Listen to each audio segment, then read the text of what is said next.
ప్రభువు నామమున అందరికీ శుభోదయం. ఈరోజు దేవుని వాగ్దానము ఏమనగా ప్రకటన గ్రంథము 2వ అధ్యాయము 7వ వచనము.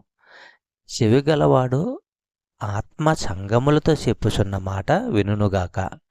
జయించువానికి దేవుని పరదైసులో ఉన్న జీవవృక్ష ఫలములు భుజింపనిత్తెను. సహోదరులారా, యేసు దేవుని ఆత్మ మూలంగా యోహానుతో మాట్లాడాడు.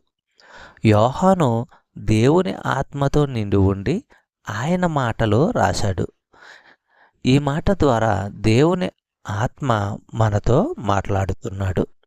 ప్రకటన గ్రంథము 1వ అధ్యాయము 17వ వచనము మనము పరిశీలించినట్లయితే, ఆయనను చూడగానే చచ్చిన వానిలాగా నేను ఆయన పాదాల దగ్గర పడ్డాను. నా మీద కుడిచేయి ఉంచి ఆయన నాతో ఇలా అన్నాడు, భయపడకు, నేను మొదటివాణ్ణి చివరివాణ్ణి. సహోదరులారా, మొదటివాణ్ణి చివరివాణ్ణి ఈ మాటలు నిజంగా చెప్పగలవాడు దేవుడు ఒక్కడే. చెప్పబడిన వాగ్దానము దేవుడు దీవించి ఆశీర్వదించును గాక. ఆమేన్.